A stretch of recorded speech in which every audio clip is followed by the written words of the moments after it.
Lauren Tewes, who played Julie McCoy on The Love Boat in 1977, rose to fame overnight. She had lost everything by 1984. Her position, her wealth, even her house. Fans thought she went away to marry, but the truth was hidden for many years. She's now telling the truth about Julie McCoy's departure and the fateful 22-minute encounter today. On October 26, 1953, Lauren Tewes was born in Braddock, Pennsylvania. She had 3 siblings and was raised in a working-class household. Her mother, Joanne, ran their household, and her father, Joseph, was an expert wood pattern maker. Her grandfather was a German immigrant, and Lauren's family had German ancestry. In their industrial town, things were straightforward yet stable. Everything changed for Lauren when she was 8 years old. Her family relocated across the nation to Whittier, California, on August 15, 1961. It was a significant adjustment. The beautiful suburbs of California were a far cry from the hard industrial atmosphere of Pennsylvania. Lauren found it difficult to blend in at her new school. She felt like an outsider because of her distinctive East Coast accent. However, something positive emerged from this difficult period. She became a member of the school's drama club in the 5th grade. In the Christmas performance, she played a cunning elf in her first part. She liked performing on stage, and it gave her a sense of happiness and confidence. She fell in love with acting at that same moment. Lauren pushed herself into acting when she enrolled in Pioneer High School in 1967. She soon rose to prominence in the drama program after appearing in 12 plays over the course of 4 years. She earned the school's Best Actress award 3 times in a row, proving that her efforts were worthwhile. She portrayed Eliza Doolittle in My Fair Lady during her senior year. She received a standing ovation and local acclaim for her amazing performance. She was urged to pursue acting as a career by her theater teacher, who saw her potential. Lauren wanted to continue acting after graduating in 1971, but she was short on funds. She decided to enroll in Rio Hondo College, a nearby community college, to pursue theater arts. It wasn't elaborate. However, it was a beginning. She put up a lot of effort and appeared in 7 plays, such as Cat on a Hot Tin Roof and Much Ado About Nothing. Richard Chamberlain, her professor, saw her talent. He became her mentor, pushing her to advance her career and take on more difficult assignments. Lauren won the Chancellor's Award for Excellence in Theater in 1973 after putting her all into the performance. She was able to transfer to UC Riverside thanks to the scholarship that came with the award. Lauren had a taste of the larger theatrical world at UC Riverside, but her stay was brief. In 1974, her scholarship ended, and she was unable to continue. Despite her disappointment, she was resolute. She bravely joined the Pacific Conservatory Theater in Santa Maria, California, rather than giving up. It was laborious, with demanding tasks and long days, but she cherished it. Something modest yet unexpected marked the beginning of Lauren Tewes' Hollywood career. At the age of 20, she was fighting for her life in Los Angeles when she landed a straightforward 30-second Lipton iced tea commercial on July 15, 1974. It was only a brief advertisement, not a mainstream film or television program. However, it fundamentally altered her life. She appeared content and at ease in the commercial as she drank iced tea and smiled on a sweltering summer day. It was well received by the public and attracted the interest of influential Hollywood figures. She made $3,500 from the small advertisement, which at the time was a significant sum for her. Above all, it created significant opportunities. Lauren joined the Screen Actors Guild as a result of the Lipton ad, which was essential for landing actual acting roles. After joining on August 1, 1974, she immediately signed with one of the largest talent agencies, the William Morris Agency.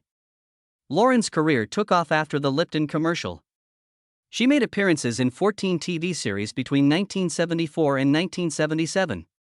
In 1974, she starred in her first serious role in the crime series The Manhunter. A few months later, in January 1975, she appeared as a prison-bound woman in Charlie's Angels. Her brilliance was noted. She then played a district attorney on Starsky and Hutch in 1976, which was a very noteworthy role. She believed she possessed something unique. "I knew audiences would love Lauren's rare combination of wholesomeness and sex appeal," Spelling stated in an interview. Observing her work, he was pleased by her ability to switch between humorous and dramatic parts. Spelling began developing a brand new program based on a cruise ship in 1976. In order to test Tewes in auditions for future projects under his production firm, he decided that she may be ideal for the position of the ship's cruise director. Spelling had plans for her, but Tewes was unaware of them. She continued to try out, making an impression on casting directors but unable to secure any big jobs.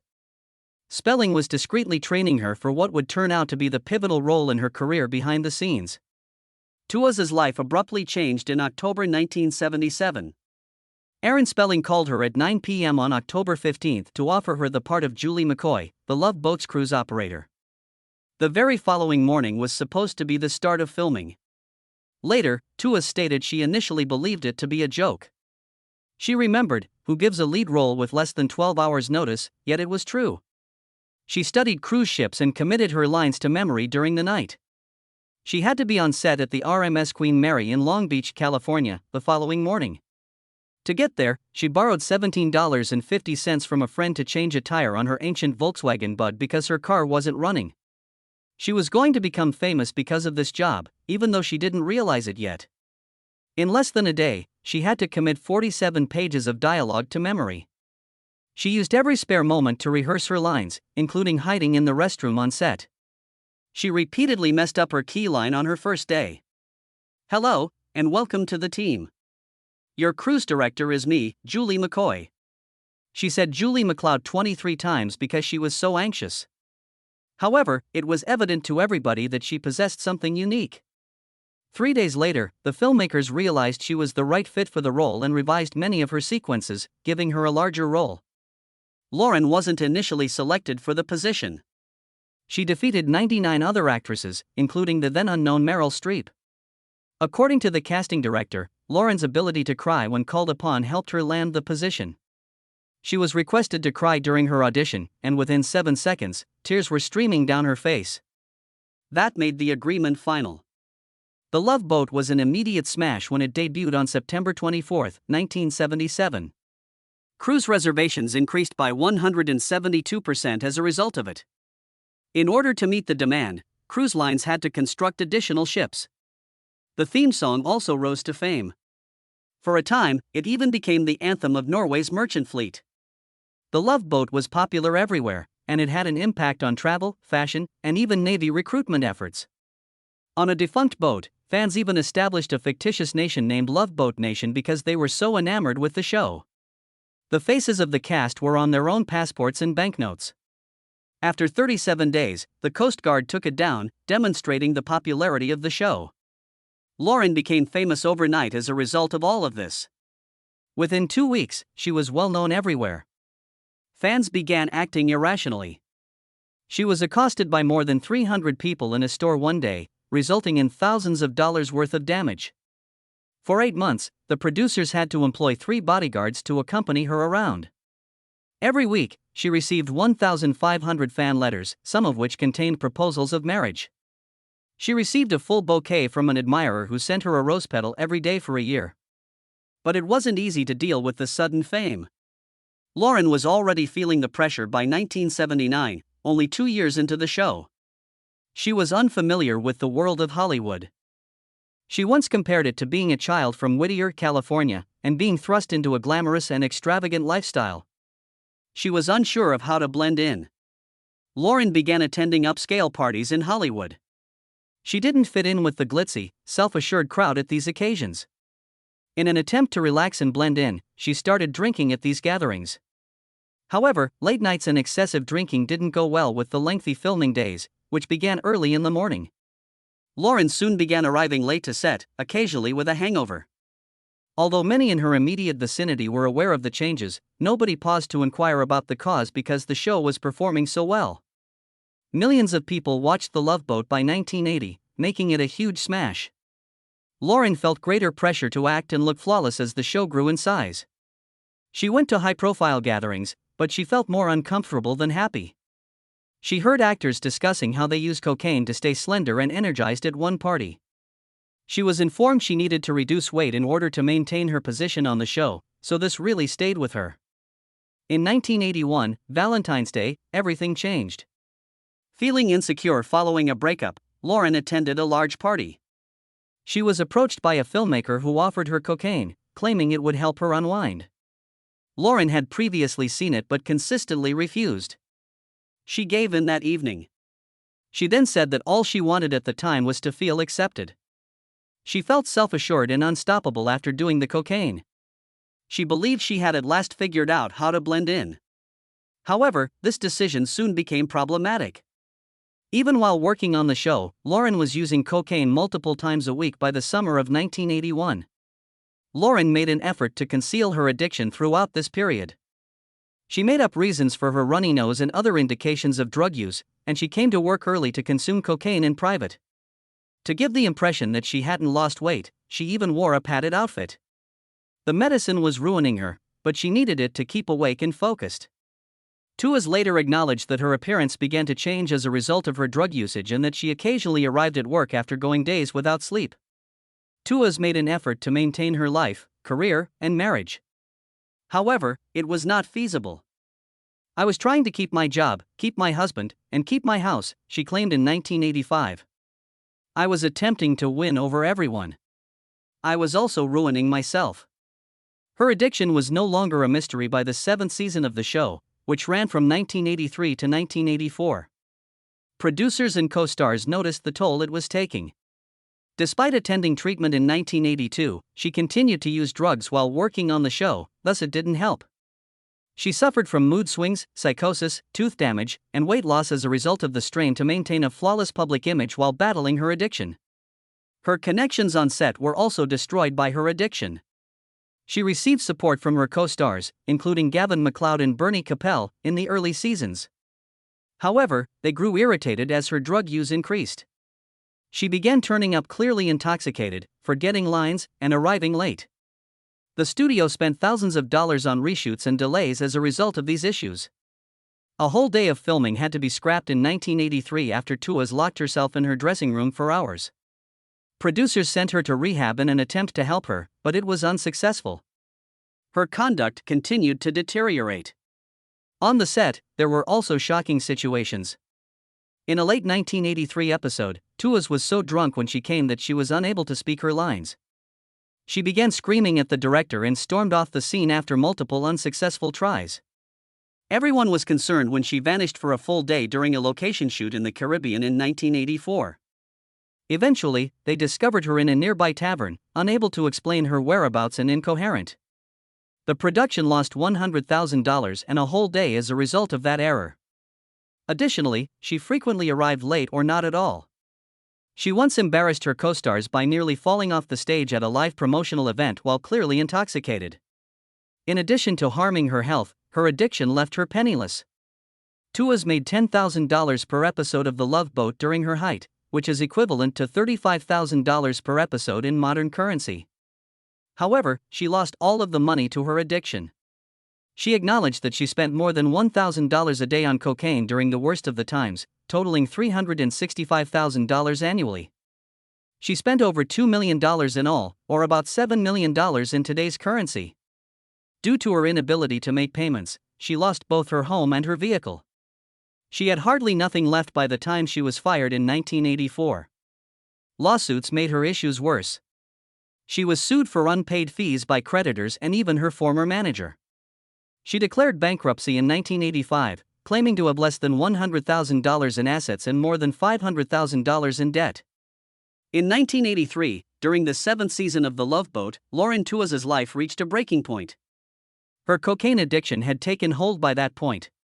She was now only 98 pounds, and her actions caused production to be severely delayed.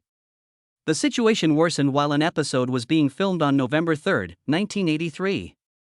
She suffered a major nosebleed during a scene, which caused the production to halt for more than 2 hours. She became irate, screamed at the cosmetics crew, and stormed off when they attempted to assist her. Later, she was discovered unconscious in her dressing room by co-star Ted Lang.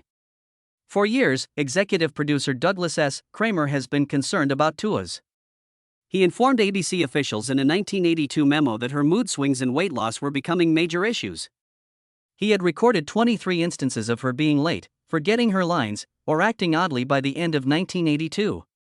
In a private encounter on January 7, 1983, he questioned her about her drug use. She became enraged, denied everything, and accused him of destroying her career. Threatening to quit, she stormed out. Producer Aaron Spelling made a last-ditch effort by offering to cover the cost of her enrollment in a private 6-month rehabilitation program in Switzerland. She initially consented, but she later changed her mind. She said, "I'd rather die than give up cocaine," according to witnesses. By that point, it was obvious she couldn't stay on the show. A confidential conference involving Kramer, Spelling, ABC executives, and attorneys took place on January 7, 1984. They spent more than 6 hours debating. Money was the deciding factor in the end.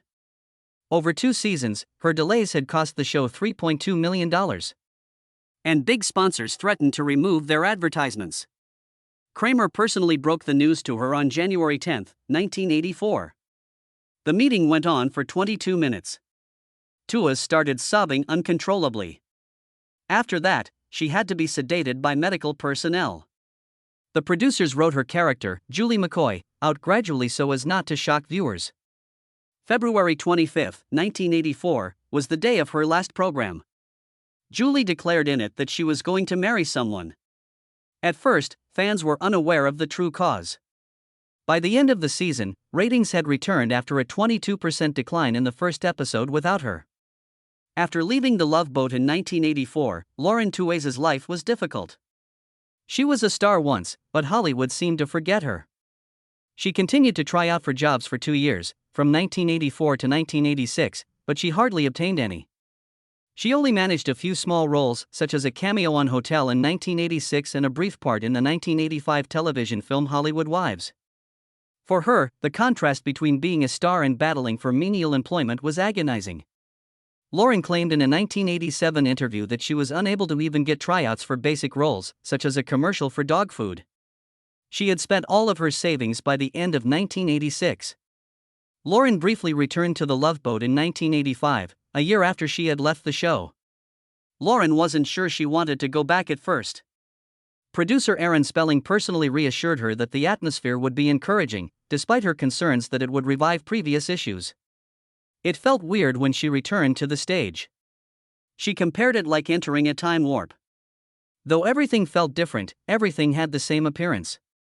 She was moved when the crew gave her a standing ovation. Although she barely made an appearance in the episode for 11 minutes, she filmed her scenes in just 3 days. Her pay for her labor was $15,000, a significant decrease from her previous income. Although this was her final appearance on the show, the broadcast received excellent ratings, with 15% more viewers than the week before. Lauren made the decision to start over after these difficulties.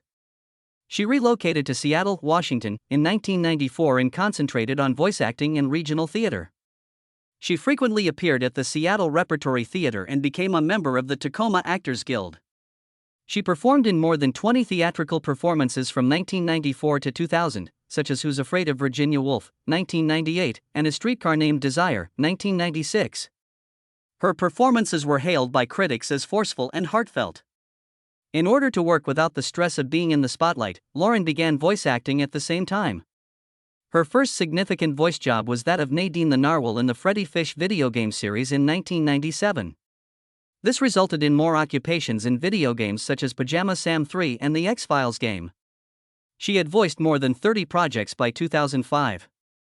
Lauren too struggled with addiction for a long time, starting in the early 1980s. One day, feeling confused and high on cocaine, she sat in front of her television. She was flipping through the stations when she heard the sound of Mr. Rogers' Neighborhood. She was stopped in her tracks by the soft singing of Will You Be My Neighbor, by Fred Rogers.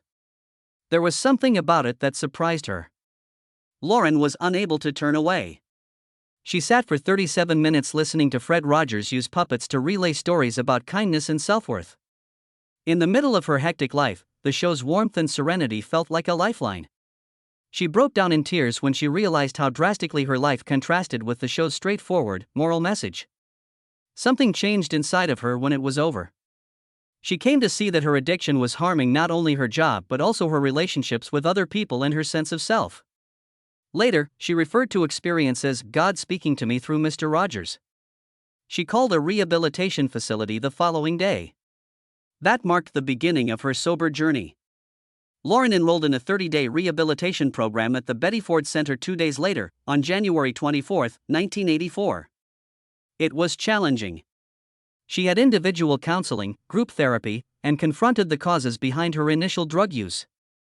The hard work started when she left. She had lost her position on the Love Boat, which paid $50,000 every episode, and Hollywood no longer wanted her due to her image as untrustworthy. Lauren persisted, though. To keep on track, she worked with a sponsor and attended daily Narcotics Anonymous sessions. She made the decision to tell her tale in public in 1985. In a Barbara Walters interview, she discussed her addiction and her recovery.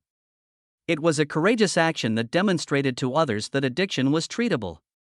Lauren began reviving her acting career gradually. She appeared on shows like Murder and took on smaller roles in TV movies, she wrote. Lauren had been clean for 6 years by 1990. She returned to school to study psychology because she wanted to do more with her life, as well as addiction therapy. In order to support others going through what she had, she also began volunteering at recovery facilities. Cooking became Lauren's new interest in 1991. She had always had a passion for cooking, particularly the dishes her grandma prepared. She enrolled in the Seattle Culinary Academy after deciding to give it a shot. She fell in love with producing cheese right away. She gained recognition as a skilled sous chef while working in Seattle restaurants after graduating in 1992. She continued to develop a fondness for cheese. To find out more, she traveled to France in 1995. She learned about European customs and the skill of maturing cheese from renowned cheesemaker Hervé Mons for 3 months. Lauren transformed her passion into something exceptional upon her return to the United States. She launched a mobile cheese tasting service for parties, called the Cheese Whiz, in 1998. She became well known due to her unusual journey from TV celebrity to cheese expert. She shared her passion for cheese on radio and television. She became one of only 45 individuals in North America to receive a certified cheese professional designation in 2003, which was a significant honor. She then released Say Cheese, A Voyage Through the World of Handmade Cheeses, in 2005. It was popular and spread awareness of the unique qualities of good cheeses. John Wassell was Lauren Tewes' first husband. Their wedding took place on November 20, 1977. Lauren, who was only 24 at the time, had recently gained notoriety for her role as Julie McCoy on The Love Boat. Things immediately went wrong, even though it appeared like a nice beginning. Their marriage was under a lot of strain due to Lauren's newfound celebrity and extended work hours. John, a TV ad director, found it difficult to manage her hectic schedule. 5 days a week, Lauren put in 14 to 16 hours of work. They almost never saw each other, and when they did, they frequently quarreled about her preference for her job over their relationship. Lauren began abusing cocaine. It started out as simple experimentation but quickly developed into a major addiction. She partied with Hollywood elites instead of attending family gatherings. John gave her ultimatums to stop using drugs in an attempt to save the marriage, but she was unable to do so. Their relationship was failing by 1980. Lauren's drug addiction began to interfere with her job as well. She became untrustworthy and frequently arrived late for filming. When she overdosed at a cast party in late 1981, things reached a breaking point. John then filed for a divorce. It was completed at the beginning of 1982. Lauren eventually acknowledged that her addiction and fixation with fame caused her to destroy the marriage. Although it took years for her to stay sober, losing John made her realize she needed to change. Lauren went through one of the most difficult times of her life in 1987. 3 months ahead of schedule, on March 1, she gave birth to her daughter, Bianca Joanne. Bianca weighed just 1 pound, 11 ounces, making her little. After being taken to Cedars-Sinai Medical Center's NICU, Lauren remained by her side every day and hardly left the hospital. It was too much to handle. Lauren considered using cocaine once more to help her stay awake, but she was persuaded not to do so by her sponsor and the nurses. Sadly, Bianca's tiny body was unable to survive after a month of battle. April 1 was her death date. Lauren was devastated. She later claimed that the biggest pain she had ever experienced was losing Bianca. Lauren was profoundly altered by this catastrophe. She joined the March of Dimes as a spokesman, educating people about preterm births. Additionally, she established the Bianca Joanne II Memorial Fund, which has generated millions of dollars for research on newborns. Lauren's sobriety was aided by losing Bianca. She stated that she wished to live a better life in remembrance of her daughter. Lauren fell in love with theater actor Robert Nadir once more in 1996. They dated for 2 years before being married on May 1, 1996, after meeting in 1993 while acting in a play.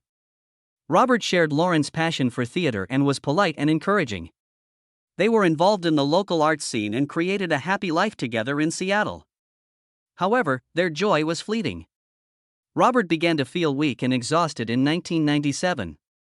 In early 1998, following months of testing, he was given a fatal ALS diagnosis. It was heartbreaking news. To take care of Robert, Lauren put her career on wait. She took full-time care of him after learning how to operate medical equipment. They maintained their ties to the arts in spite of everything. In order to raise funds for ALS research, they even established a foundation. Unfortunately, Robert's health deteriorated, and he died in 2002. Only 6 years following their marriage. According to Lauren, the happiest and most significant years of her life were spent with Robert. He showed her the true meaning of courage and love. Lauren, who is currently 71 years old, has discovered radio drama to be her new passion. She has been a star of the mystery comedy series Murder and the Murdochs since 2020. In addition to her role as private investigator Maxine Murdoch, she has made appearances on various radio programs. Her passion for performing has been maintained and she has been able to connect with a new audience thanks to these roles. She participated in a Love Boat panel on a cruise ship in 2024, sharing amusing anecdotes and memories from the program. In addition, Lauren is writing a book titled Steering My Own Boat, which is scheduled for publication in 2026. Her battles with addiction will be discussed in the book. And her recuperation process. She has disclosed unexpected facts about her life in interviews, such as declining $1 million to appear for Playboy when she was a Love Boat star. Lauren has persevered through it all, utilizing her experiences to motivate others and keep going.